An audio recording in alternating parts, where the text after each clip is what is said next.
Bonjour à tous et bienvenue dans cette nouvelle vidéo et aujourd'hui je reviens sur What If, la nouvelle série Marvel Studios et évidemment produite également par Disney, donc diffusée sur Disney+. Depuis 2 semaines, il y a eu 2 épisodes, je vais surtout vous parler du premier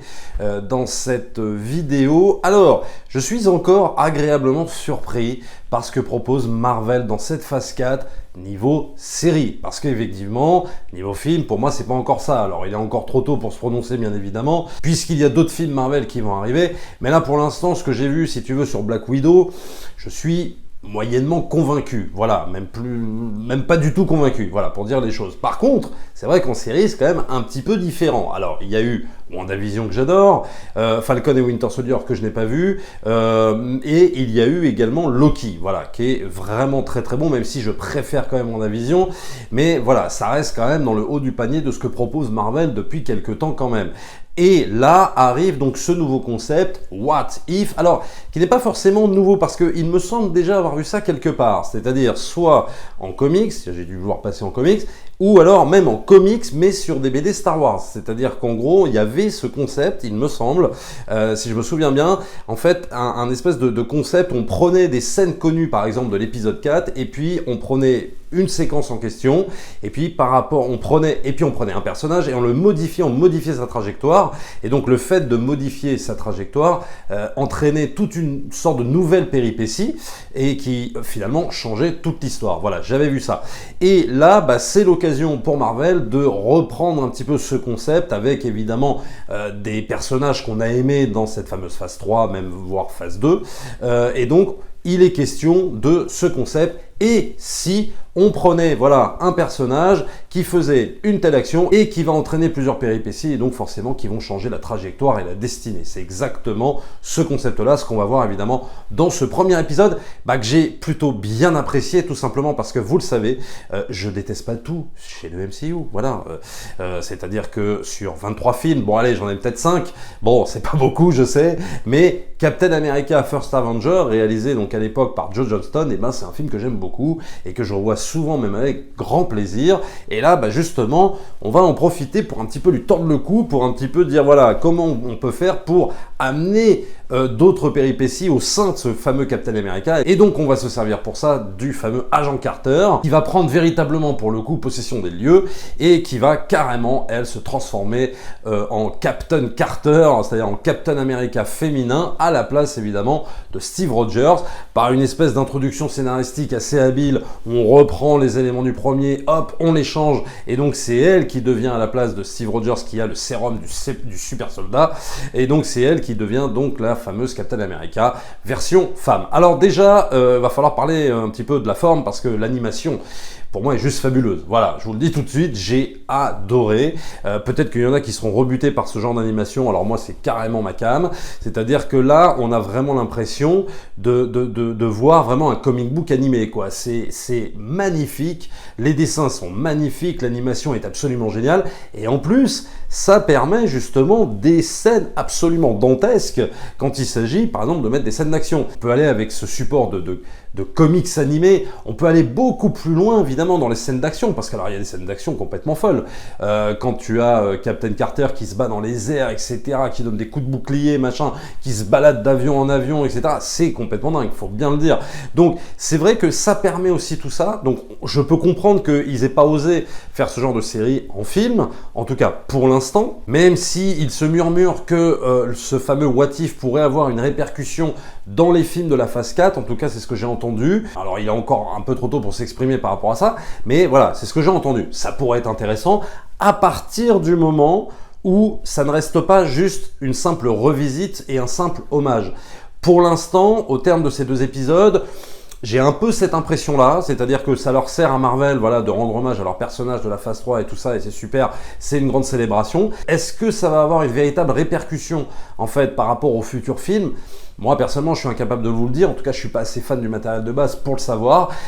Mais ce serait intéressant, voilà, s'il y avait une véritable finalité. Pour l'instant, je ne la vois pas, mais c'est toujours intéressant de voir ce qu'ils nous proposent. Et c'est vrai qu'alors, voilà, sur la forme, c'est une réussite totale. C'est magnifique, même si si effectivement, oui, il y a certaines phases, certains dessins, ça peut être un petit peu figé, mais je trouve pas que ça manque d'âme, au contraire, je trouve que vraiment, il y a un véritable plus par rapport à cette animation. C'est peut-être même une des animations que je préfère par rapport à tout ce que j'ai vu sur la plateforme, notamment, je sais pas si je prends Clone Wars, si je prends Bad Batch, j'aime bien, mais là, vraiment, je trouve qu'il y a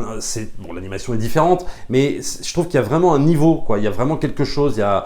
c'est vraiment très beau. Enfin, moi, en tout cas, ça m'explose la rétine. Moi, j'adore ce que je vois. Et après, évidemment, il y a le fond. Alors, évidemment, l'histoire est totalement réinventée. On en profite évidemment pour ne pas remettre forcément les scènes qu'on avait vues dans Captain America First Avenger, donc ça c'est plutôt plaisant, même s'il y a certains trucs qui vont évidemment être similaires puisque on est dans une relecture, mais qui dit relecture dit évidemment nouvelle péripétie, nouvelle scène, et notamment à travers évidemment pour le coup là le point de vue de l'agent Carter, donc ça va complètement changer. Le seul truc que je pourrais peut-être reprocher par rapport à cet épisode, c'est qu'ils auraient peut-être pu faire quelque chose de différent avec Red Skull. C'est-à-dire que justement, ils auraient pu profiter de cette relecture, de cet enchaînement de nouvelles péripéties pour apporter quelque chose de nouveau, c'est-à-dire par exemple, je sais pas moi, faire de Red Skull un gentil. Alors, ce qu'ils vont éventuellement faire dans le deuxième épisode avec Thanos, mais il est vrai que sur Red Skull, ils auraient pu en profiter pour pousser le concept encore plus loin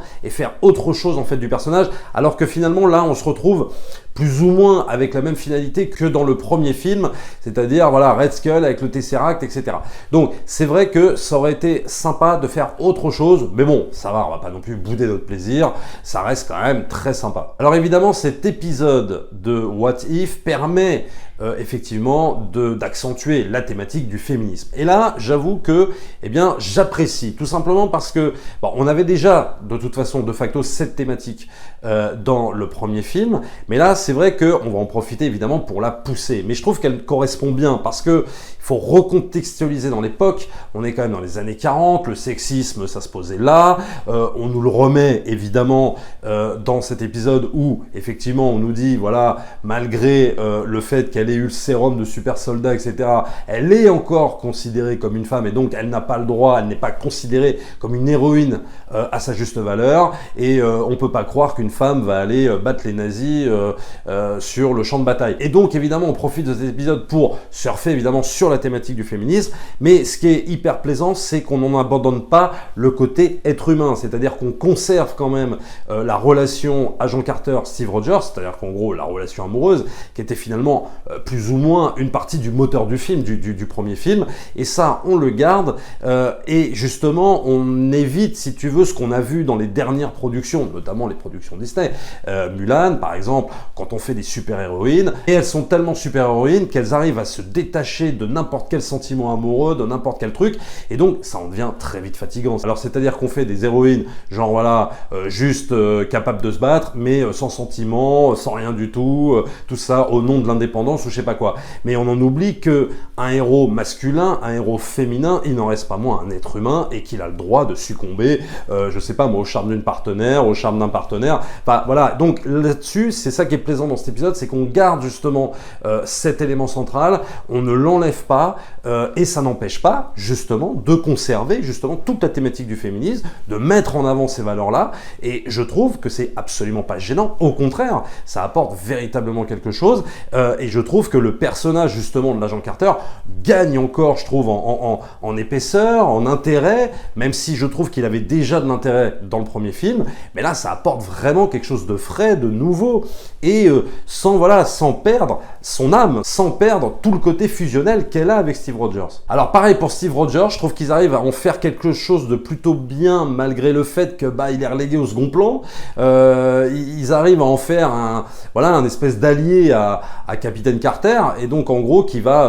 avoir une l'armure faite par le père Stark et tout ça. Donc ça va être plutôt plaisant, ça va rappeler un peu Iron Man, ça va rappeler tout ça.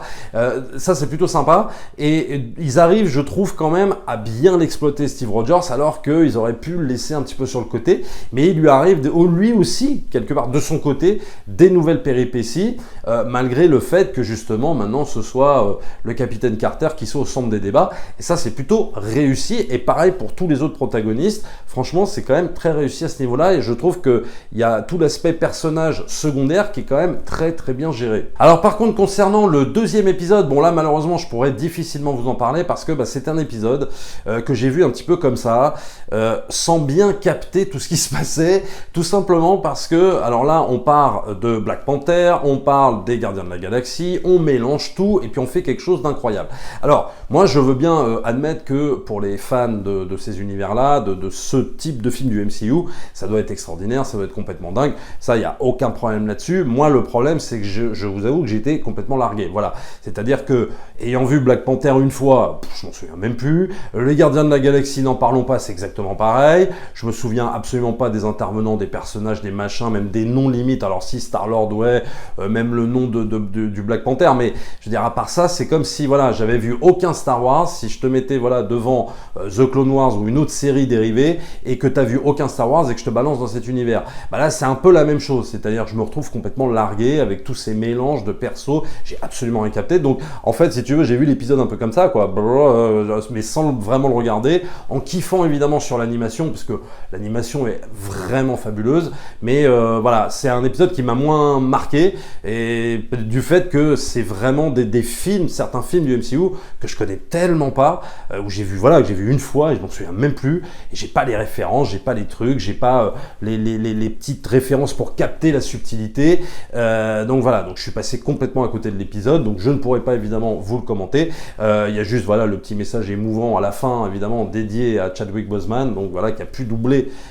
son personnage pour What If et qui malheureusement évidemment nous a quittés et décédé. Voilà ce que je pouvais vous dire pour l'instant sur What If. C'est pour ça que je ne pourrais pas forcément tous les faire parce que ça dépend quel film du MCU ils abordent. Voilà, je sais pas, si je prends un exemple, si par exemple c'est le premier Iron Man, oui je pourrais le faire parce que je l'ai vu plusieurs fois, je le connais, ça va.